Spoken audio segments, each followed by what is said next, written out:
Ингээд ээлжид нэгэн сонирхолчин содон сонирхолтой гоё түүхээ ярихад бэлэн болж байна. За сүүлийн үед манай үзэг сонсогч нар Тайландын Паттайя хотын тухай яриад өгөөч, тэгээд өгөөч гэдэг санал хүсэлтэйг бол байнга шахуу тавьж байна. За чатаар мөн олон сэдвийн тухай санал хүсэлтүүд ирж байгаа. За тэгээ өнөөдөр олон удаа давтагдаад байгаа энэ Тайланд улсын тухай та бүхэндээ энгийн үг хэлгээр хөөрхөн мэдлэг тусалт нэмэр маягаар нэг хэд гурван үг хэлье. За Тайланд улсыг бол ярил барахгүй. Зүгээр Паттайя гэдэг хотын тухай та бүхэндээ хөнхөн яриад явчих. За 1950 он. За тэр үед бол Тайландын Паттайя гэдэг хот бол далайн эргийн нэг жижигхэн эрэг. Тэгээд тэнд нэг хэдэн загасчны нэг жижигхэн тосгон байдаг. Ерөнхийдөө нэг тийм далай шүүрдэд загас идэж зардаг тийм л хүмүүс байсан. Нэг тийм жижигхэн тосгон байсан. За Паттайя гэдэг газар маань Тайландын Бангкок гэдэг хот байдаг да. Тэрний нийслэлээс урагшаага 200 км. За ойролцоогоор нэг 2 цаг машинаар яваад орчхоор тийм зайтай газар байдаг. За аймаг нь болохоор Чомбури гэдэг нэг хөөрхөн аймаг байдаг. Тэр аймгийн Паттайя гэдэг хот өнөөдөр аялал жуулчлалын маш том судас улсан ашиг орлого олдог ийм сайхан газар байгаа.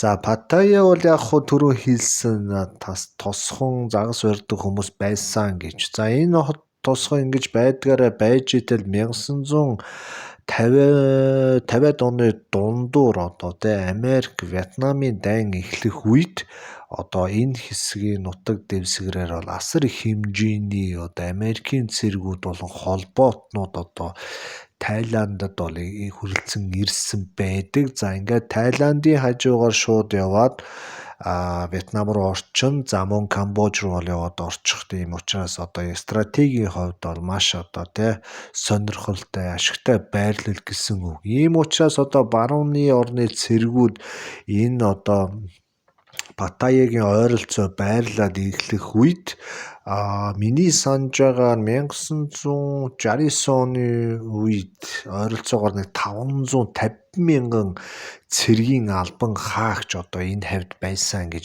ярьдаг юм байлээ. Тэгэхээр асар их хэмжээний цэрэг цагдаа ингээд байж исэн гэсэн үг. Түүх сөхөөд ярих юм бол Вьетнамын дайн гэдэг маань нэг 55 оноос 75 оны хооронд буюу нэг 20 жил үргэлжилсэн ийм ширүүн дайн байдаг. За тэгээ ийм учраас логистик, усан тээвэр, цэр зэвсэг, цэргүүдийн амралт зугаалга бүхэл бүтэн 20 жил гэдэг бол альва нэг газрын өнгө төрхийг бол өөрчлөх нь бол дамжиггүй байдаг. Тайланд улс чинь өөрөө ихтэй бас Паттайя гэдэг ганцхан далайн эрэгтэй юм биш. Ерөөсөө Тайландын ихэнх газар нутаг ингээд Тайландынхаа тэр хойгийг тойроод асар их хэмжээний далаа тэнгистэйгээ шууд хил залгадаг учраас ийм аялал жуулчлалын болон ийм газрууд бол хэдэн мянгаараа байдаг. За Паттайяг өнөөдөр яг онцолж байгаа юм гэхээр Паттайяд зөвхөн цэрэг зэвсгийн болон Америкийн нэгдсэн улсын болон эвслийн цэргүүдийн амралт зугаалгын ийм бүс байсан гэдгээрээ бол алдартай газар байгаа. Бүр 40-од онлоо ухраад ойлгох юм бол бас нэг ийм тохиолдол болж исэн гэдэг.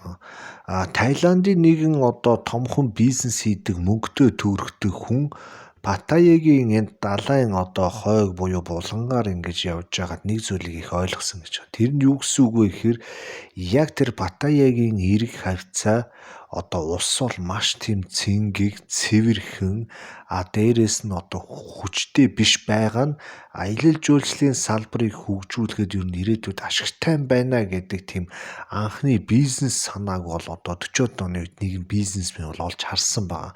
За ингээд тухайн үед газар мазар хямдхан байсан, хэдэн ядарсан тосхон байсан, өөр юм бол байгаагүй учраас энэ хүн 3 том газрыг бол худалдаад авчихсан гэж.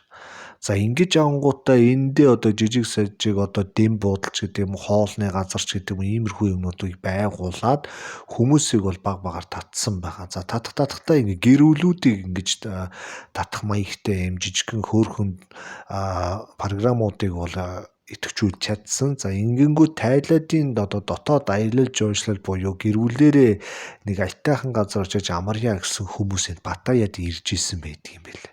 Тэгээд ингээд одоо юу гэдэг тэр Паттаягийн загасчдын барьсан загсыг идээд аялал жуулчлал жижигхэн сүвнэр энэ төр ингэж аваад ерөнхийдөө бол нэг хөрхөн одоо тийм аялал жуулчлалын бүс болчихсон байсан. Гэхдээ маш тийм өндөр хэмжээний дэлхийн хэмжээний болж чадаагүй байсан.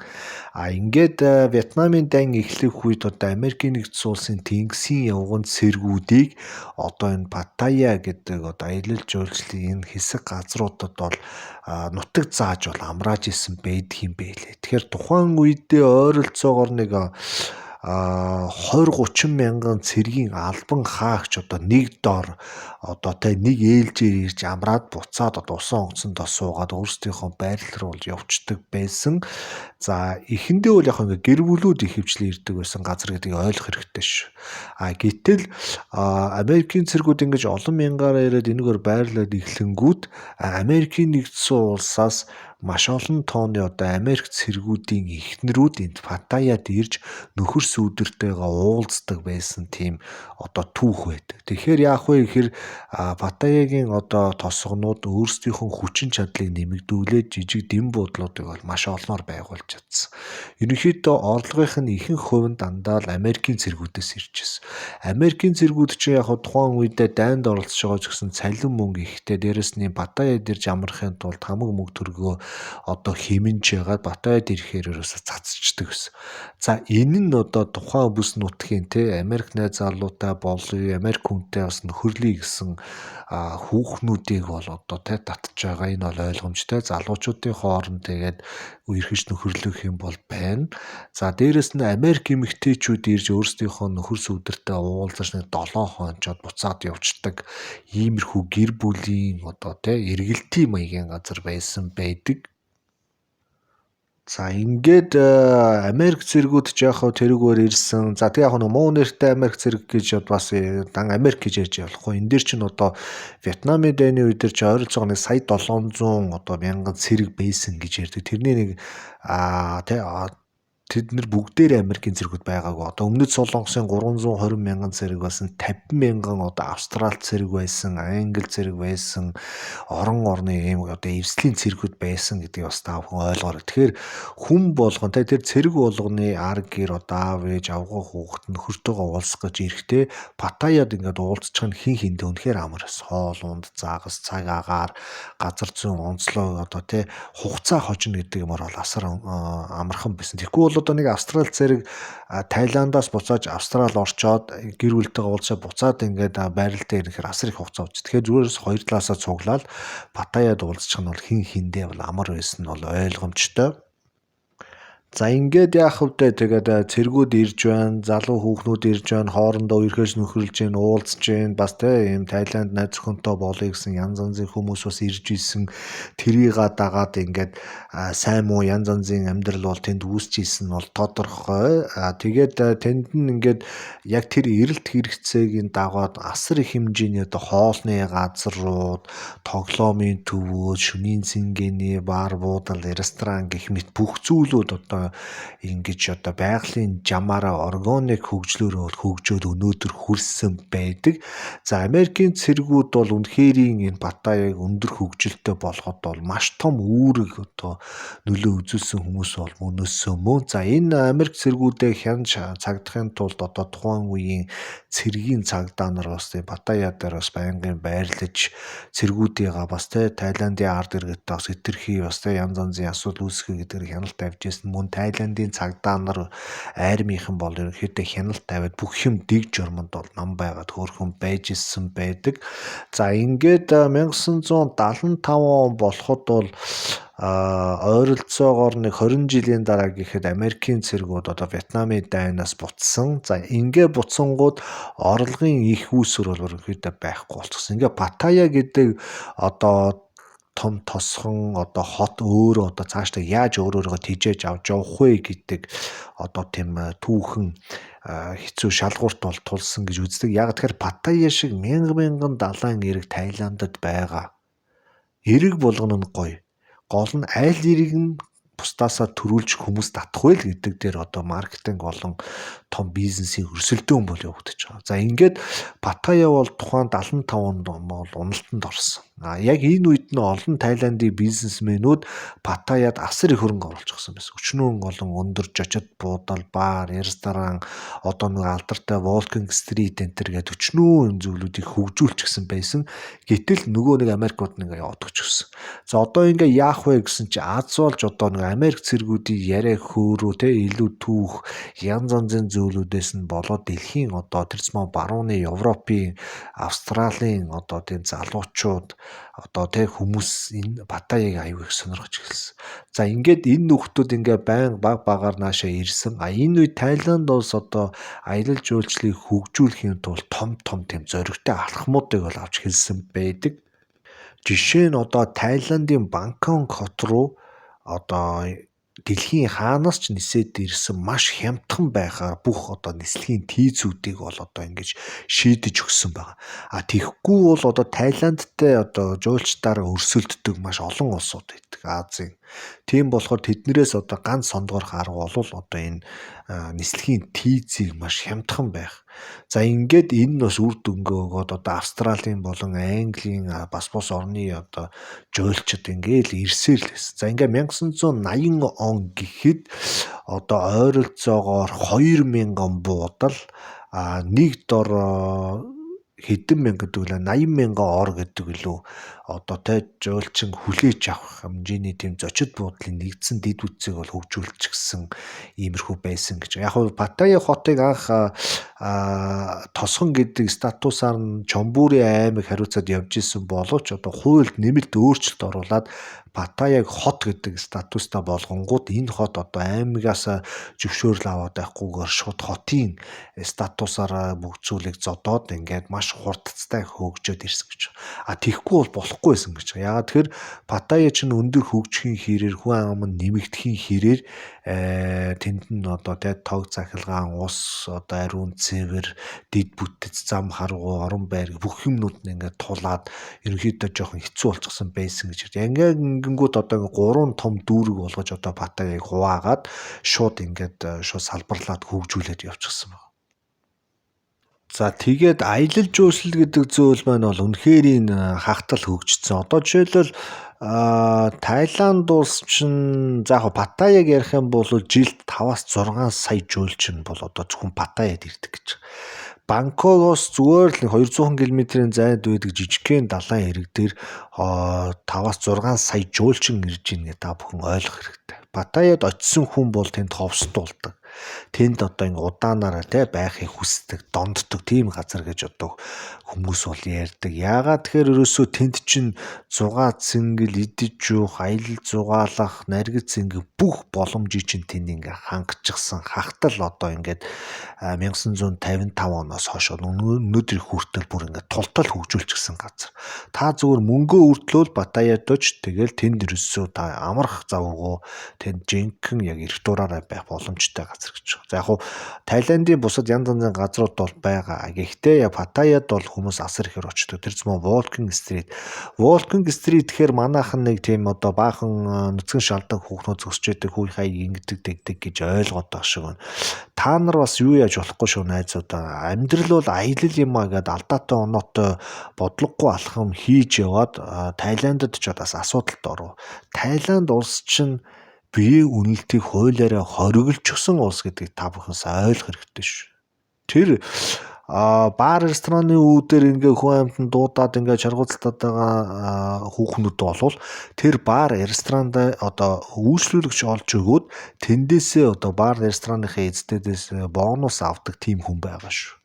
Өөрөөр хэлбэл одоо хүсвэл тантай хамт суугаад дуулаад караоке дээд одоо юу гэдгийг ширээний найз маягаар танд ингэж үйлчлээд хундаг мундагын чинь дүүргээд өгөх тийм хүн байгаа. Тэрнээс биш одоо та бидний ингээ яриад байгаа шиг тийм одоо дураараа тэнгүүд ингэдэг тэгдэг тийм биш. Тэр чинь шал өөр асуудал. Тайланд улсад энэ бүх зүйл хориотой гэдгийг бас та бүхэн ойлгох хэрэгтэй. Мөн дээрээс нь Бангкок хотод бол яг тиймэрхүү одоо яганы гудамж энтер гэдэг зүйл нь бол байсан гэж ярьдаг.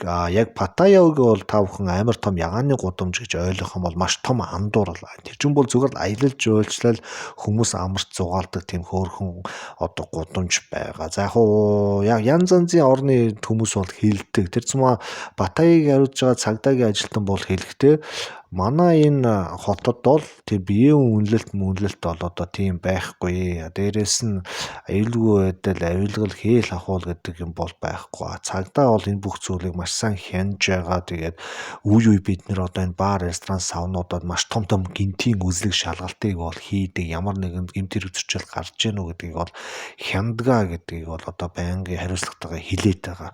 Тэгэхээр цэрэг цагдаагийнх нь байгаа байдал хууль тогтоомж нь Паттаяд ингэж үйлчилж байгаа гэдгийг монголчууд та нараас ойлгох хэрэгтэй.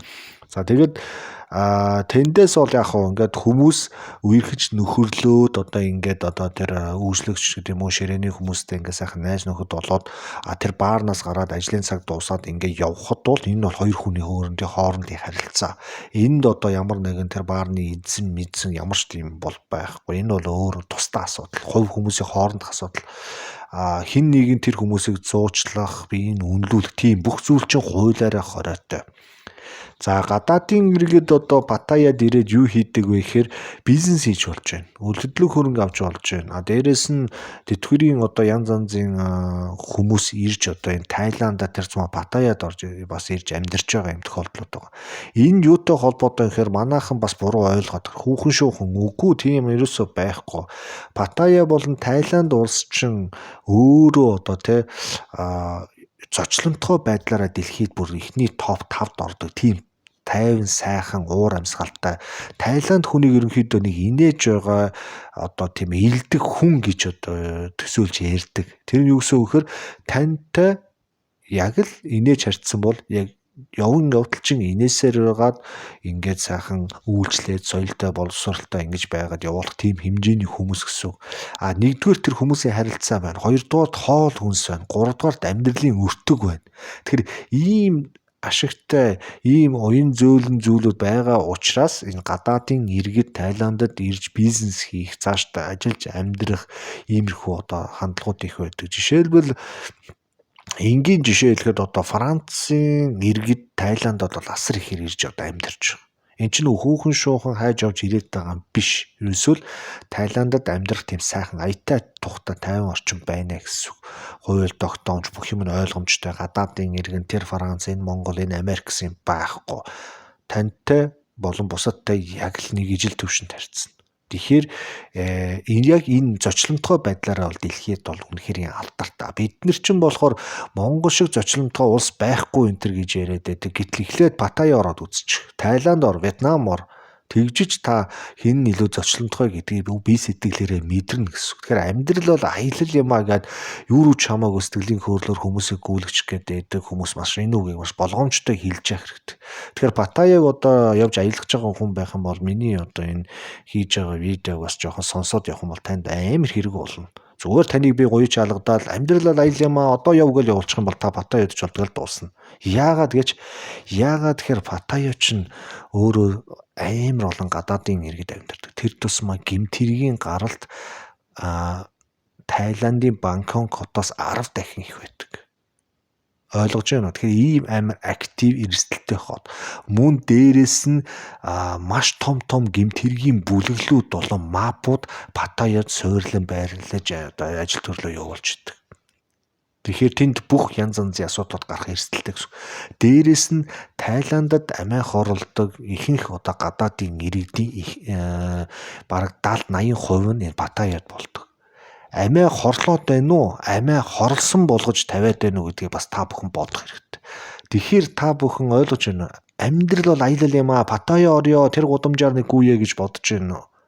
Тийм амархан юм гэж хаач байхгүй. Тэр зэсмээ Тайланд улсад биеэ үнэлэх Энэ асуудал чинь хуулиар хороотой. Та хэн нэгнийг би энэ үнэлүүлэх гэж оролдлого хийх юм бол эд мөрийн баримтайгаа баригдах юм бол эсвэл янз янзын хоронд өртөх юм бол та бай болно. Юун амьдрал аялал амар юм болно. Тэгэхээр сайн бодох хэрэгтэй. Хаашаа юуны төлөө аялахаас өмнө бодно, сэтгэн, юм сонсно гэдэг чинь юм учраас. За Паттайяд бол гэмт хэргийн бүлэглүүд Бангкок хотоос амар байдаг. Бангкок хот ч өөрөө бас чанга хотын тоонд ордог. Гэтэл одоо тэнд чинь Паттайяд бол амар явдлууд бол болдог. Тэр тусмаа одоо манайхан шиг ууж иддэг хүмүүс нэг очоод янз янзын арх дарсан мэдэхгүй юм амрууга зайлгаад тэгээд согтох юм бол тэгээд дуусаал гэсэн. Паттайя чинь тэр Волкан Стритчээр инээж хөөгсөн юм газар биш. Булан эргэлээ харанхуу янз янзын юм болно. Далайн эрэг дээр ч юм болно, булан тойроод харанхууд ч юм болно. Тийм болохоор өлсөө маш болгоомжтой явна гэсэн. Тэгээд хүний газар нэрээ те яаж идэж уух уу, юу хэрэглэх үү тэр мэрийг сайн бодож уухгүй бол шууд хэрэгт орно. Ийм л амар газар. За тэгээд тэнд та нар янз янзын түрээслэх одоо те дугуй, моцикл, одоо мото юу байдгийг те серфинг одоо янз янз юу ч түрээслэж болно. Тэгээд чи бүгдийг хангацсан. Тэр бүх зүйлээ хэрэглэхдээ маш болгоомжтой байхгүй бол тэн дээр чин та нарыг бас төмсөгдөөд авах эвгүй янз янзын комбинац ажиллагаанууд явагддаг. Танд нэг юм түрээслээ эргэж хараад энэ зураас гарчиж та дуусаа. 500 нөхнөө 1000 нөхнөө та өгнө. Өгөхгүй бол та дуусаа. Цагдаа ирнэ. Цагдаа ирнэ тантай цэмцгэнээд авахгүй. Чарлуулаад аваа. Тэгэхээр иймэрхүү асуудлууд байдаг учраас амьдрал бол аялал юмаа гэдэг юм руу харанхуй бити очооч бити хүмүүсийг харанхуй зүйл рүү төрхраач гэдгийг би бас энэ нөхдүүдэд хэлээд байгаа юм учиртай байхгүй. Би ч өөрөө олон юм жуулчтай холбоотой янз янзын түүх та бүхэндээ ярьж өгөөд байна. Энэ дээрээс би аялал юмаа гэд гуяа алгадаад гараад яа гэж хизээч хэлж чадахгүй болчиход. За тэгээд юу ярьж илаа? Тийм тэгээд юу яадсан шүү. Одоо Паттайя гэдэг хотыг одоо дэлхийд дахинд ийм ягааны гудамж юм шиг эсвэл янз янзын хөдөлгөөнтэй хүүхнүүд байдаг юм шиг ингээд сурчлаад байгаа нь өөрөө гэмт хэргийн шинжтэй зүйл байна гэдэг Таиландын засгийн газар ерөнхийдөө тогтоочихсон. Тэгэхээр юу гэсэн үг гэхээр Паттайя анх гэр бүлийнхний хүмүүс цугладаг, уулздаг ийм сайхан family beach байсан болвол одоо өнөөдөр дэлхийд нэг ийм ягаан ногоон гэсэн гудамж шиг болоод хүмүүс тэрийг нь ойлгоод байна гэдэг үүднээс янз янзын тийм одоо аргуудыг одоо авч хэлж. Энэ нь 2018 оноос хойш Таиландын засгийн газар Паттайяг яг өмнөх байсан тэр онгон дагшин сайхан хэлбэрлүүн шилжүүлэхийн тулд одоо тэр янхан далтгаар таймер гэмт хэрэг хүчин танхаа юу гэдгийг тэр бүх зүйлүүдтэй их бага хэмжээгээр алзаж тэмцэлж байгаа гэсэн.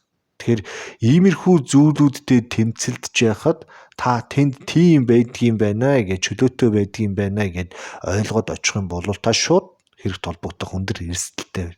Тэгэхээр яг хөө манайхан бас ингээ хараад байхад Phuket Center гэдэг янз янзын өөр газруудаас амарч цугаалаад яваад байна. Гэхдээ ерөнхийдөө Таиландад тэр зүүн Паттайяд гадаадын иргэд их болоод ирэхээр нутгийн уугуул иргэдийг бас нэг шоглох, тэднэртэй дээрэнгүү харьцах хандлага энэ төр ажиглагдаад байна гэдэг. Одоо жишээлбэл манай хойд төршийнхэн бол их очсон байгаа, сүүлд хятадууд их очсон гэдэг байгаа. Одоо Францууд ирчихсэн байгаа. Гэх мэт тийм янз янзын хүмүүс одоо ингэж очижсэн. Нутгийн уугуул иргэдийг бас нэг жоохон ингээд бас яагаад байгаа юм бэ лээ. Тэгээ тэрнээс болоод бас хууль тогтоомж те хүмүүсийг тэр цэцмэ гадаадын иргэдийг нутгийн соёлыг хүндэл, хуулийг хүндэл, хүн шиг бай, соёлтой бай гэдэг шаардлагыг Таиландын засгийн газар болон төр хүчний байгууллагын байнга шаарддаг юм бэл. Энэ хэмжээг давах юм бол Таиландын шорон бол хатуу. Үнэхээр хатуу.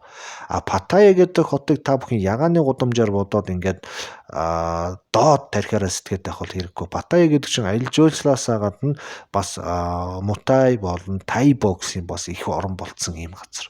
Энд бол хүмүүс бол зохилцол байж дээ. Янз янзын клубүүд бол зодонуудын хийгээ байж. Тэгэхээр та нэг Таиландыг энэ жижигхэн биетэй юм байна юу ганцаа л өшгөлнө. Зэмзэгнээд байхгүй. Өшгөлөө сурчсан хүмүүс байгаа. Тэгэхээр ерөөсөө л нутгийн иргэдийг хүндэл, соёлыг хүндэл, хуулийг хүндэл зүгээр л сайхан аял амар зугаал тэгээл буц. Тиймэрхүү л одоо зүйл байх хэрэгтэй гэдгийг одоо би та бүхэнд бол уриалмаар байгаа. Зөвл юмд уриалаад байгаа шүү дээ. амьдрал аял юм аа одоо гараадах гэж хөөж гаргаад байгаа юм бол биш. За тэгэнгүүт Паттаяд одоо ингээд төр засгийн анхаарал аль хэдийн одоо ингээд чиглэлчихсэн. Энэ Паттаяг шал өөр төвшөнд хөгжүүлээд аялал жуулчлалын эко ийм сайхан амралтын газар болох гээд одоо явж байгаа. Ерөөсөө тойроод янз янзын төслүүд бол явагдаж л байгаа. Паттая жишээлбэл та бүхэн үнний сүм гэдэг байгаа. Энэ үнний сүм бол ариун газар. Энд очиж одоо аялаж тэнд очиж тэр сүмтэй танилцаад тэр сүмд өөрөө очиод үннээ илчлээд үнэн байхаа амлаж тангаргалаад явах.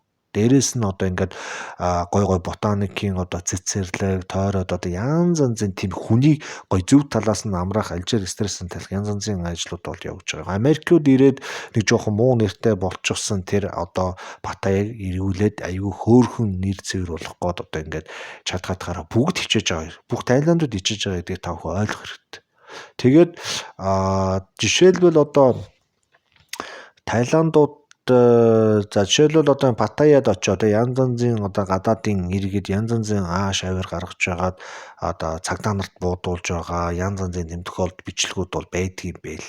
Тэгэхээр ерөөсөө ууж идэн хаана ямар газар яах их ёстой гэдгийг л ойлгох. Тэнд бол хуультай газар, ёс заншилтай газар, жөөлчин бол жөөлчин шиг байл гэдэг тиймэрхүү юмыг бол хэлдэг. Тэгээд тэнд удсан гадаадууд бол яг хилдэг юм байл. Яг аргаа олчихсон хүмүүс Паттаяд ингээ бизнес хийгээ нутаг мутгийн хүмүүстэй танилцаад ингээ яачихсан хүмүүс бол хэлэхдээ яг үсэ ингээ сайхан амьдарч болж байна. Аюулгүй байдлаа сайхан байгаа энэ төр гэж яриад байгаа боловч яс юм дээр тэд нэр өөрсдөө аргаа олчихсон хууль ном бүх зүйлийг нь ягштал биелүүлээд алдаа гаргахгүй ингээ сайхан амьдраад явж чадж байгаа чадвартай хүмүүс байна. Тэрээс гадаад хүн болгон Паттаяд чод ингээ гоё яваад байна гэсэн үг биш. Би та бүхэнд түрүү хэлсэн шүү дээ. Асар их хэмжээний гадаадын иргэд Паттаяд амиа хорлдог. Паттаяд очиж амиа хорлоё гэж хүн явах уу? Тэгэхээр тэнд юу ч болдог байж болно. Тийм учраас та бүхэн маш болгоомжтой явах хэрэгтэй. Тэгээд одоо сүүлд би нэг бичлэг харж байхад тэн дээр одоо манай хойд хөршийн хүүхнүүд Паттаяд асар ихээр очиж ажиллаж байгаа. Яг тэр эдийн засаг нь хэцүү дайн байлдаантай байгаа учраас хүүхнүүд нь тэнд очиж одоо ажил төрлөж. За энэ нь одоо Европ жуулчдын бас анхаарлыг их татж байгаа. Европ хүүхэн одоо Паттаяд очихсон одоо ингээ баарны эзлүүдээ хүн ингээ зөксчихсөн манай бааранд орж ирээж ингээ цай уугаач, кофе уугаач гэдэг ч юм уу иймэрхүү тийм уриалгуудыг гаргаад тэр хүмүүс бие үнэлээд байгаа юм биш. Тэр хүмүүс өөрийнхөө одоо ажиллаж байгаа тэр баар ресторанда хүмүүсийг оруулаад хамтдаа суугаад одоо шампанс гоохч гэдэг юм уу те ингээд бааранд ордлого оруулаад байх юм бол тэр хүүхэнд цалин нэмэгдээд байдаг. Нэрэ цалин гэдгээс цалин руу орж ирээ. Яг уу юу яадгийн бэ лээ? Таиландын засгийн газар, Таиландын эдийн засгийн яамын тэр гаргасан судалгаагаар бол яг Таиландд орж ирж байгаа нийт орлогын 20%-ийг аялал жуулчлалын салбараас олж ийнэ гэж. За Паттая хэдэн төгрөг олдгийг нь бол нарийн ширийн задлж бол мэдэхгүй. Гэхдээ ямар ч байсан Паттаягаас бол Паттая ч бол яг 55 оноос 75 оны хооронд бол асар хэмжээний мөнгийг бол Таиландд өгч ирсэн. Тэр их мөнгөөр өнөөдрийн Таиландыг бас тодорхой хэмжээнд босгосон гэж бас ойлгож байна. Тэгэхээр Таиланд улсын тэр эдийн засгийн бодлого бас өөрөө мундаг байгаа. Тэгээд яг хуу тухайн бүсэд ажиллаж амьдардаг Таиланд хүүхнүүдээс одоо ингээ асуухад бол хилээд байгаа.